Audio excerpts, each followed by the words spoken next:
Saving America one entrepreneur at a time, it's the Biz Rap Podcast with your host, Michael Manahan.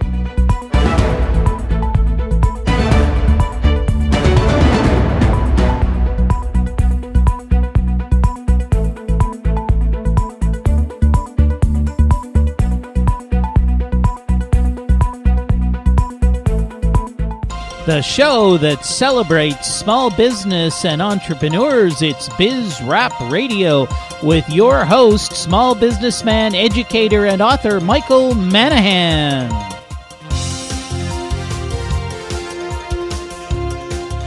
And welcome to another edition of Biz Rap Radio. It's your host, Michael Manahan, and thank you so much for joining me today. Of course, Biz Rap Radio is the show all about small business and entrepreneurs. Yes, the engines of our economy, the people who are creating the jobs that are putting people back to work. And did you know, maybe you didn't know, that when we pull out of recessions, as we have historically, go into a recession and then we pull out, it is small businesses that actually create most of the new jobs when we pull out of the recession. Did you know that most people in America actually work for small businesses?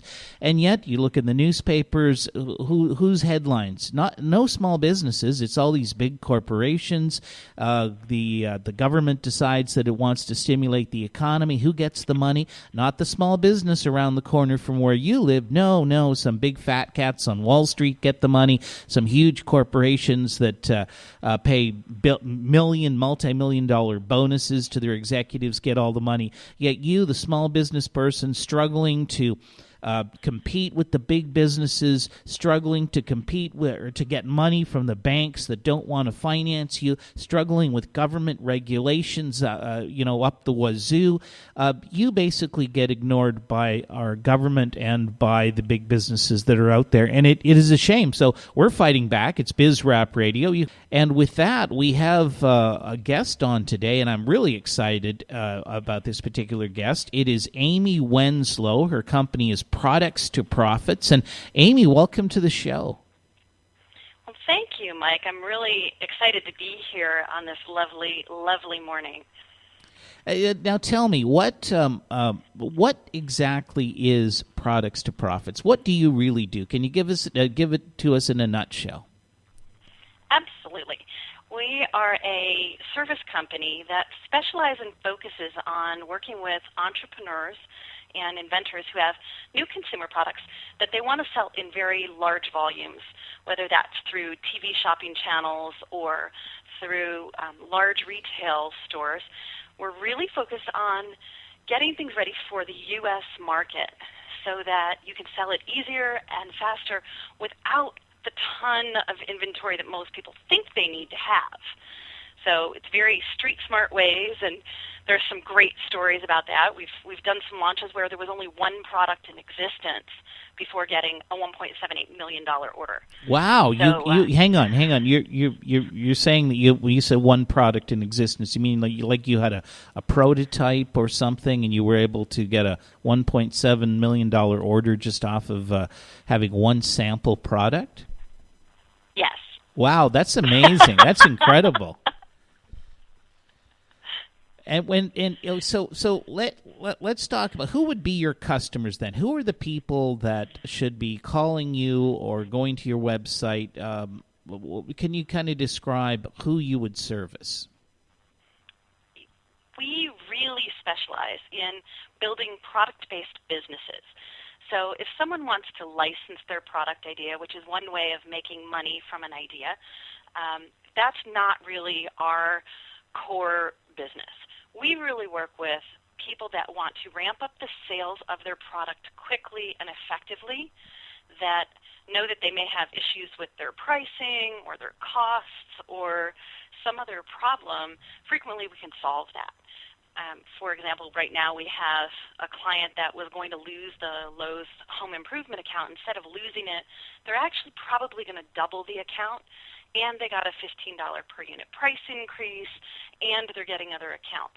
So if someone has a product that's already in the market with a problem that needs to be solved, frequently we can impact that.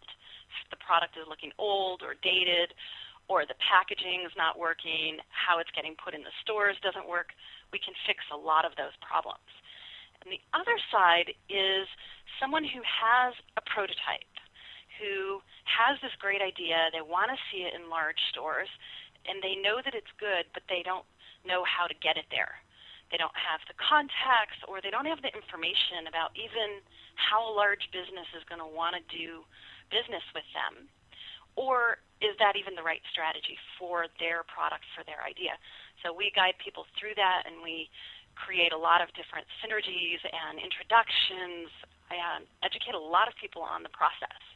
And that is so important. You know, I see a lot of business plans, and over the years I've read literally thousands of business plans. And typically I'll see a business plan where somebody's come up with a product, and I look at their projections, I look at their business plan, and they believe that the product, the distribution channels that they should be using might be, as an example, big box retailers. So they're going to be going to a Walmart, a Kmart, a Target.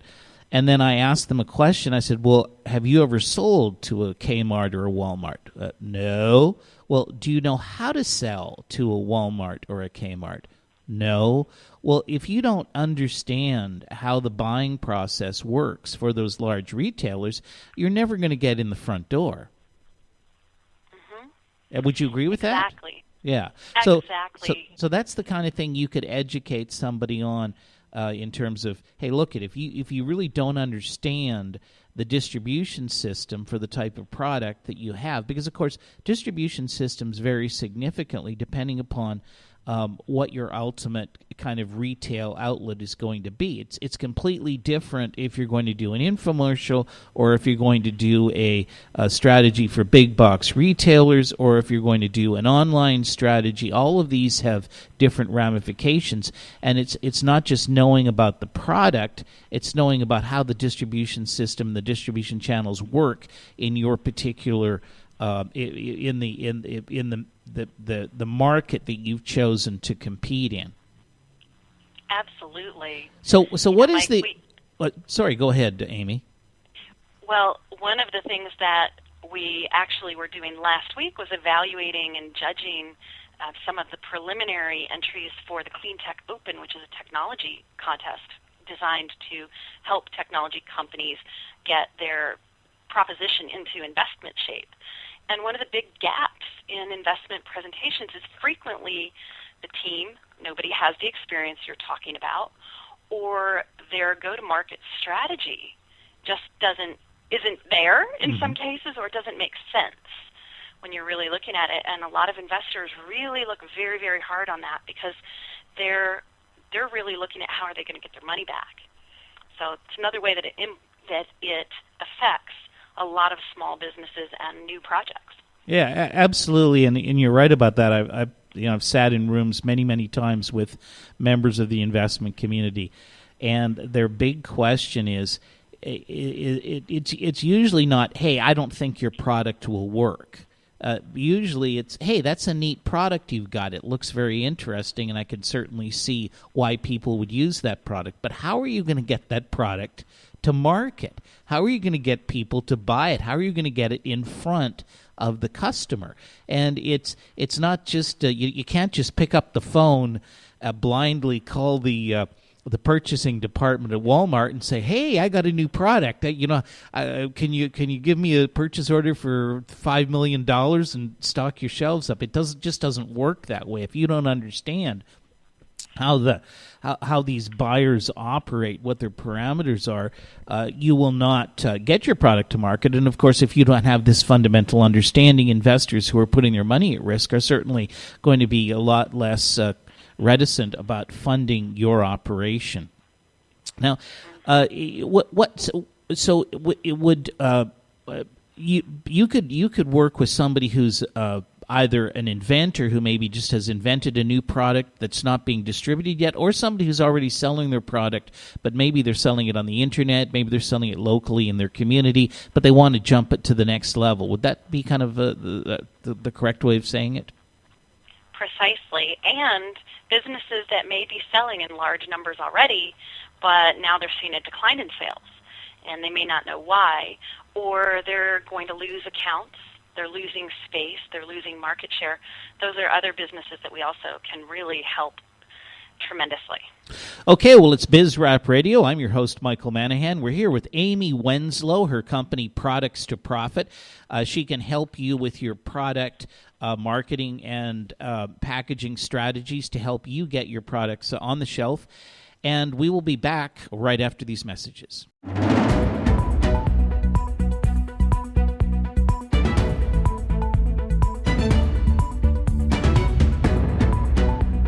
And we're back with Biz Rap Radio. It's your host, Michael Manahan. Thank you for joining us. This, of course, is the show all about small business and entrepreneurs. We're here to help you, hopefully help you make more money. And I've got on the phone with me today, I've got Amy Wenslow, her company Products to Profits. And Amy, again, thanks for joining us today. You're absolutely welcome, Mike. Now, Amy, let's face it, you're in business. You're trying to make money yourself. How does somebody get a hold of you? Where should they go if they want to talk to Amy and perhaps get some advice or thoughts about how they should be marketing their particular products? Well, I'm always available for that, and we do a free complimentary consultation called the Discovery Call, and they can go to our website and find out more about that. The website is Products, Products, 2, which is spelled out T-O, Profits, Profits.com, and that'll tell them a little bit more about the business and the Discovery Call. But I also put something together that I think will be really special for your listeners. So if you go to productstoprofits.com/bizrapradio, so productstoprofits.com/bizrapradio, there is a really great CD about how do you create products for a service-based business that are going to help you have your clients really get more from the services that you're providing, and it helps sell businesses faster. So you'll be able to create more clients from it. So I'm very happy there's a special offer there. We've done a really great thing for your audience. So I'm excited about that. Well, that's wonderful. So now let me get this straight. If I go to productstoprofits.com/bizrapradio, I can watch or download basically a free informational what would you call it, a video on how I can what's the subject again? Give that to me once again. It's an audio CD, and if you want the actual CD, we do have a special price up there. It's $10 instead of our normal $20 on that. But if you want to listen to the audio, you can actually listen to it for free. And it is on how you create great products around a service business. Okay, how to create great products around a service business. And they can go to the address we just gave, and they can actually listen to this for free. So, I mean, you listeners out there, you want to do that. I mean, running a business is all about knowledge and strategy. You've got to understand what the experts are doing. And this is one of the reasons why large companies, in many cases, are successful, is because they can afford to hire on the payroll specialists in every single area of business that you can possibly imagine. Of course, as small business people, we cannot do that. We cannot afford to have a high-priced marketing person, a high-priced product development person, and a high-priced salesperson. We can't afford to have all of these people on our team, but we can use a lot of free resources like the ones that Amy's making available on her website. And in addition, there are a lot of people like Amy who on a consulting basis can assist you in taking your product to the next level and allowing you to compete effectively with these large corporations that have just more resources than what you have. But you do not make the mistake of thinking that you know it all and you understand it all. The biggest mistake I see entrepreneurs making is they don't want to take advice. They don't want to use the resources that are out there from experts. And very often, and Amy, have you ever run into this, that you get somebody in your office, you look at what they're trying to do, and you give them your best advice based upon your years of experience, and they turn around and look at you and say, well, no, that's not going to work, or that's not the way I want to do it. Does that ever happen to you?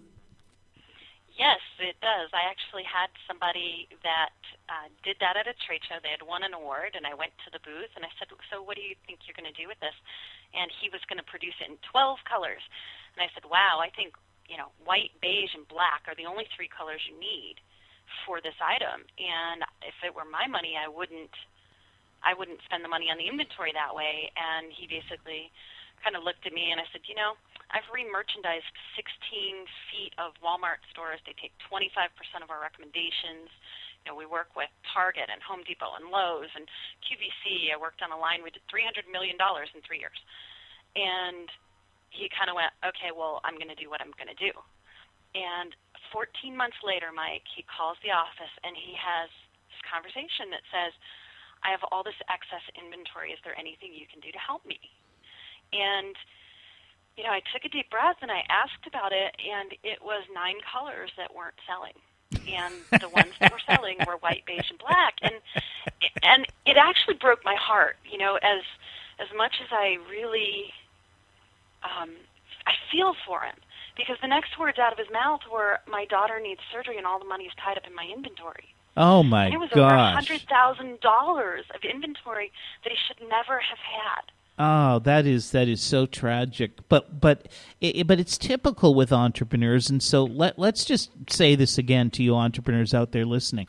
I know you need to be a little pig-headed to be an entrepreneur and run your own business. It's not easy. It's tough out there. You got a lot of naysayers. You got maybe friends and relatives and people saying, why bother and why be in business, and it's too much hassle, and go get a job working for the DMV, and you can make a nice salary and you get a nice pension at the end of your working career. So entrepreneurs and small business people often tend to be a little pig-headed because they've got to fight the negativity out there.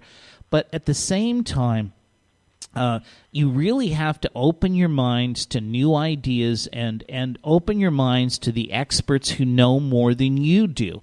And don't argue with the experts. Listen to what they have to say. You don't always have to use every idea the experts come up with, but don't argue with them. They're giving you their advice based upon years of experience in a certain field of expertise. And they don't come lightly by that. They have learned through years of doing what you don't have to do, because you can use their talents, their abilities. So, Amy, that's just amazing. Now, were you able to actually end up helping this particular person? In that case, I couldn't, because there was no place we could put the excess inventory. There was no one that was in the market for that product at that time in those colors. And we actually had to say, I don't know what to do in that case, which is really rare. We have other clients. Our client's Infant Tech. It's a great product for anybody who's listening who has kids, who's a new mom or knows a new mom. Great product. It's a baby monitor to be used in cars.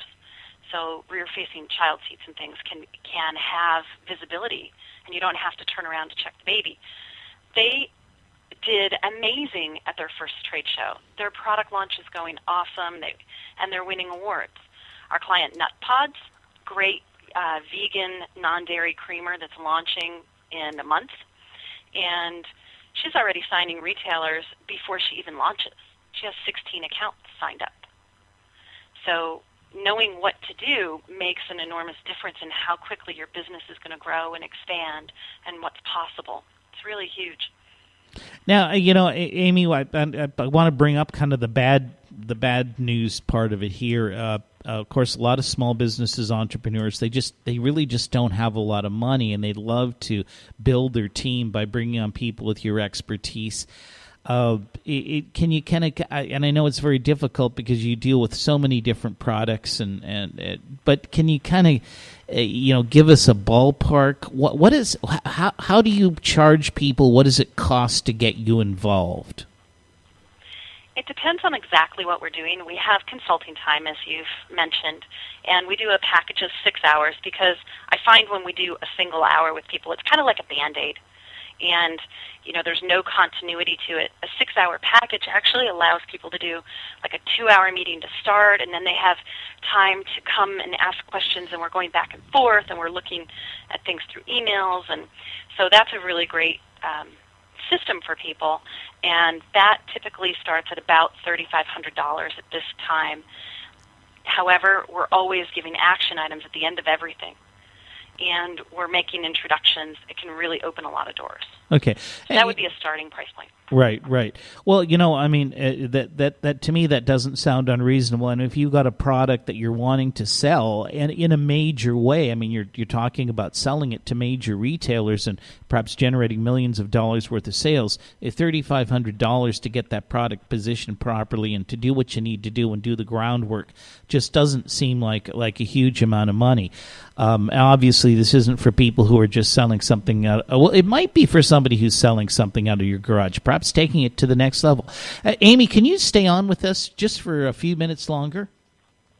Sure, absolutely. Okay, it's BizRap Radio. Your host, Michael Manahan. I'm talking to Amy Wenslow. Products to Profits is her business, productstoprofits.com. And if you go to productstoprofits.com/BizRap Radio, you can listen to a free audio that'll hopefully help you with your business. And we will be back right after these messages.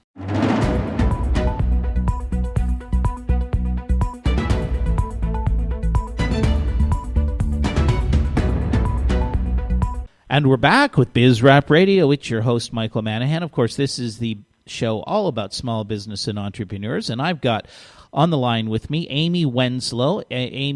Her company is Products to Profits. You can go to productstoprofits.com. And Amy, is there any kind of free ideas or thoughts or advice you could give our listeners about what they might do to better market their products right now? Absolutely. This is a really, really near and dear topic to my heart because so many of us have businesses and, we could really rock the world and make a big difference for people if we could just make that little bit more conversion on our sales, that little bit more impact, and serve a few more people because it does create a ripple. Part of what my business does is we create businesses. So my business, while we're a small business, we create a lot of other small businesses. We're an engine for that. So from where you are inside your business, you really want to actually look at how you're creating your presentations. There's 3 pieces. Everybody takes in information through their ears, which is auditory, their eyes, which is visual, or the third way is kinesthetic, like touching something. How do you touch it, move it around in space? Those are kinesthetic learners.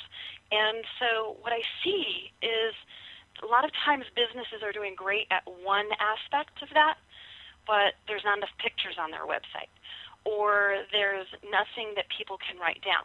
So I want you to always look at all your marketing materials with the idea of, okay, words that are read on a page actually are processed by the auditory centers in our brain. They're not processed. Pictures are processed by visual. Videos processed by visual primarily, and then audio. That's why videos convert so well, okay? So kinesthetic, that's where having a great binder to give to people when they buy your services or when they're buying something from you they can touch in the real world, it makes the business more tangible and more real to people. I want you to look at everything you're doing that way and then really get good at asking for what you want. So it would be, if it's a sale, great. Set it up so that it's a compelling, logical argument with a lot of emotional validity and story to it, and then actually ask for the sale effectively. And the same thing goes with investors or if it's a strategic alliance you want from somebody, always think about it from their perspective first and foremost. Present all the benefit from their perspective, authentically and sincerely, and then make your request cleanly, very cleanly. That seems, it always amazes me when I often hear experts talk, because what they tend to say is what we really fundamentally know anyways, but for whatever reason we don't apply some of these things. I mean, I think from day one in marketing years ago in my first college course, I think one of the things they stressed was, you got to describe the benefits and you've got to ask for the order, and yet people still don't do that. They don't make these things clear to their customers, whether it's through their packaging, whether it's through their sales materials. And I see this all the time with investors who are trying to raise money for their business, or they'll get in front of an investor and they'll talk, they can talk all day about their product. But when the investor says, well, how much money am I going to make off of this, and how do I get paid back? There's this glazed look goes over their eyes. But, an investor, he's looking, how much money am I going to make, and how do I make sure that I don't lose my money? And you talking for an hour about your product doesn't give him that reassurance. So you really do need to go for the benefits. Who's the audience? What are the benefits for that particular audience? You need to explain them well. And then, of course, as you say, you've got to ask for the order. Amy, I really enjoyed spending some time with you today. I want to thank you so much. Again, let's give out your contact information so people know how to get a hold of you if they want to get in for your free, is it a consulting phone call you call it, or something like that? Our discovery call, they can actually see about that on our website, which is productstoprofits.com. For the free audio file or to purchase the CD, they can go to productstoprofits.com/bizrapradio. And if they want to reach the office directly, they can definitely email info@productstoprofits.com, and Lynette or Maggie will get back to them.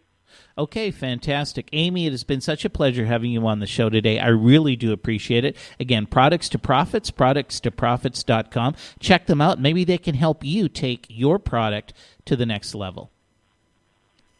And that was Amy from Products to Profits. Check out her website. She's got some free information on there that can perhaps help you monetize your product or take your product to the next level. And now, turning to one of our regular features or reoccurring features on BizRap Radio, I've got David Fraser, the Market Monk, on the line. David, how are we doing today? Doing very well, Mike. Thank you.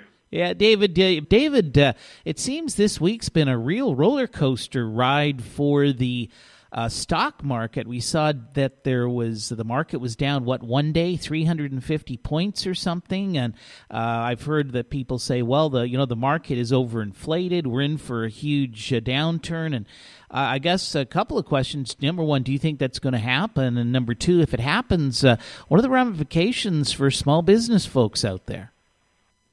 Okay, well, number one, it's not. I don't think it's a matter if it's going to happen. It's already happening, and what I find to be somewhat entertaining and at the same time very sad for individual investors is the vast majority of the so-called experts to talk about these subjects. They're very good at telling you to get out of the stock market after the stock market has collapsed.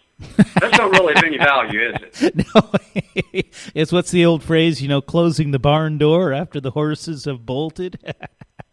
Yeah, exactly. It never ceases to amaze me, and I heard quite a bit of that this past Friday of how numerous portfolio managers were advising investors to get defensive and to raise cash, and it's like, well, first of all, what does that even mean? How do you do that? Because they generally will skirt around the issue. What they're really saying is sell stocks, get out of the market. It was like, well, the market's already down. Would have helped out a lot if you'd told me that a month ago.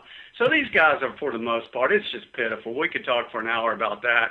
But to move on to the more important issue, or at least the related to your second question, is what should small business owners do at this point. And I don't think it's changed any in what I said when we last talked. When we last talked, which was about a month ago, I think, I had said that I was seeing some big warning signs and that I was advising my clients to get out of the stock market about a month ago, but really about 6 weeks ago. Because I saw signs of stocks coming down quite a bit, as they've now been doing. But is this going to lead to a bigger problem for small business owners other than their individual financial market portfolios? And the answer is I don't think so. As I said about a month or 6 weeks ago when we talked, I do not see any signs, and I continue to not see any signs that the United States is going to go back into a recession. I don't want to get too long-winded there, so that's my short answer. Well, that's a good answer, because I think that's what people are concerned about. They're concerned is if the market crashes. Look at the real estate market crashed, and it did throw us into a recession. So people think, well, okay, if the stock market crashes, is that also going to throw us into a massive recession, or will it really not have too much of an effect on on my little small business? And of course, this is a time right now when a lot of small businesses start to do relatively well, because we're right in on the holiday season. We've got Thanksgiving. Well, first of all, we've got Halloween, which is big time for a lot of small businesses, and then you go right into Thanksgiving, and then you've got the Christmas season.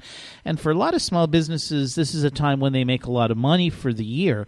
But David, it's approaching the end of this segment. I'm hoping you can stay with us for one more segment, because you're always so entertaining and great when you're on the show. We love to have you on. It is BizRap Radio. Your host, Michael Manahan. It's the show all about small business. We will be back right after these messages.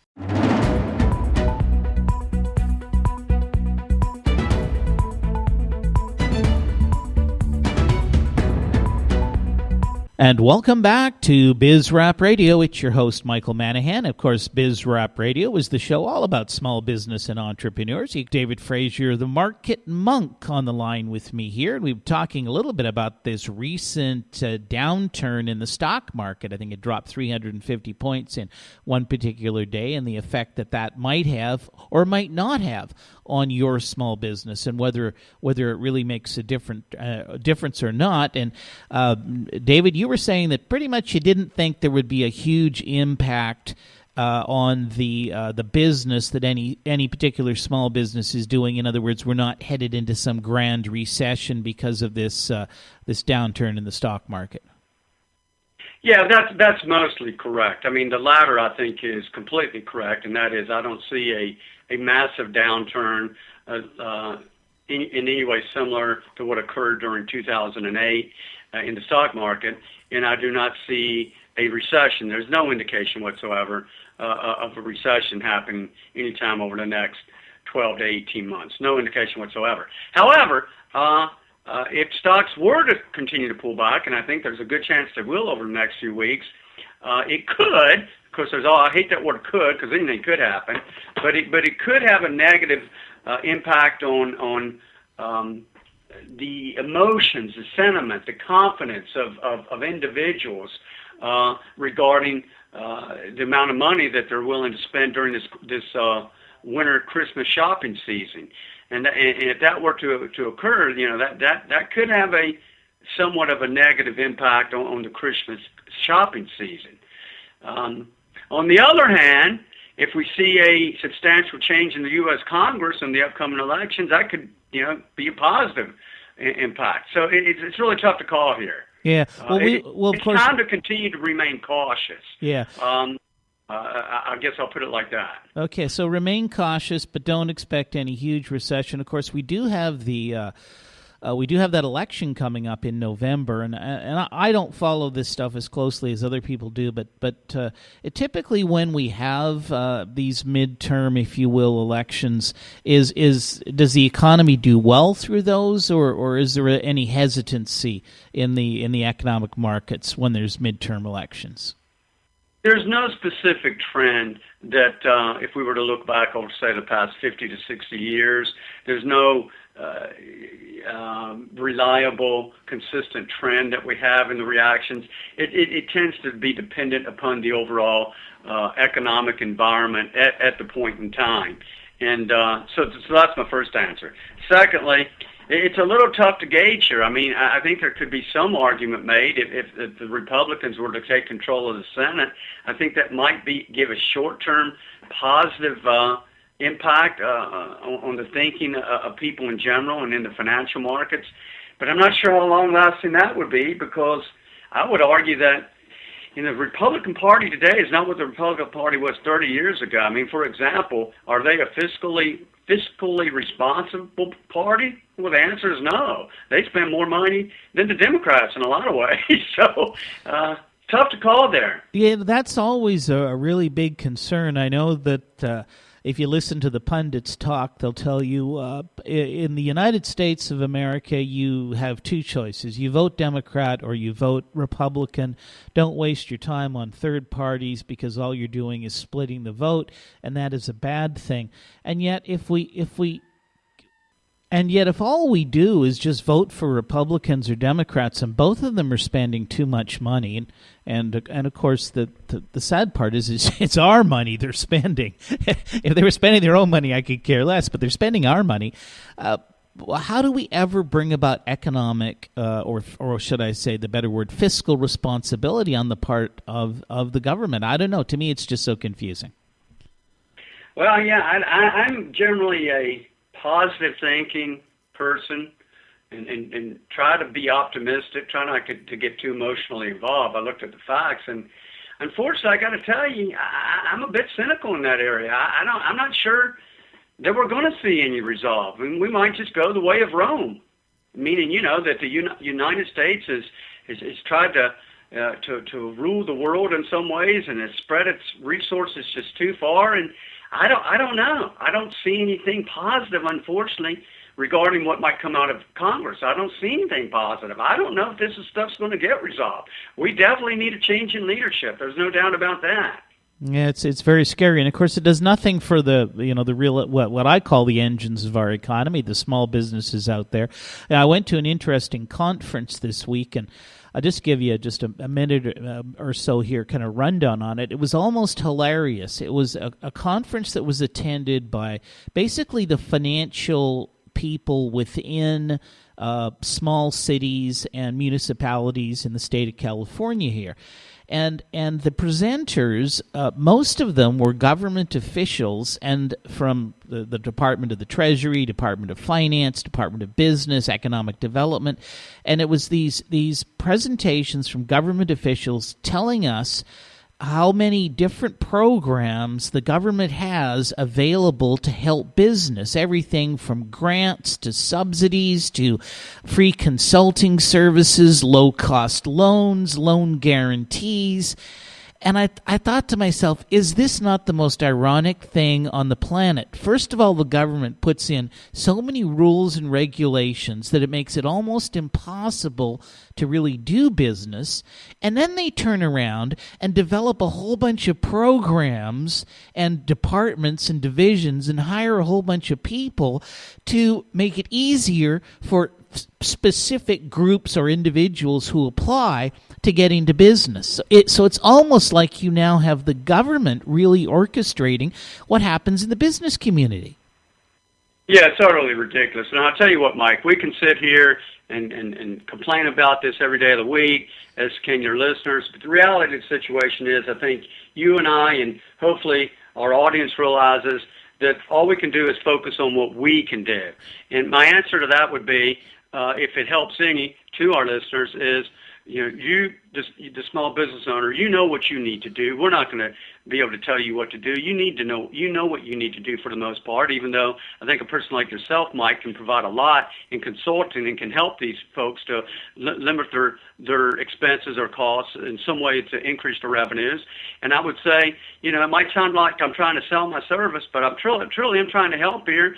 I would strongly encourage your listeners to go to my website and look what I offer. Generally speaking, this has been going on for 15 years now. I've told people when to get out of the stock market and when to get back in, and not after the fact, before the fact. You got to take things under your control, and that's what I would encourage your listeners to do. And that's really good advice, and I will mention this because there's having been a consultant and advised, or as a consultant, having advised many business people over the years, there's nothing that bothers me more than talking to some business owner. He's been in business 15 years. He's been in business 20 years. And yes, he's got a nice little business, but he's never bothered to pull money off the table and put it away somewhere else. He doesn't have that nest egg. So if you're a small businessman, I encourage you, whatever it is, take what you can afford. If it's $100 a month, if it's $500, if it's $1,000, if it's $10,000, depending on how big your business is, take some of that money off the table. Take it out of the business. Get it somewhere else where it's separate and safe from the business, and invest that with some intelligent investment strategy, which you can get, by the way, by talking to David Fraser, the Market Monk. And then that is separate from the business. So if worse came to worse and we really did have a terrible economic meltdown, or your particular sector was particularly hard hit through changing technologies, government regulations, or who knows what, you're not tied into that business so much that it basically wipes you out. And I've seen that happen in the past. You've got to take some of that capital off the table and put it away and invest it. Yeah, well, I agree completely with that. And ironically speaking, I've done this in the past. There are ways to pretty safely actually make money when most people are losing money. But we don't have the time to get into that.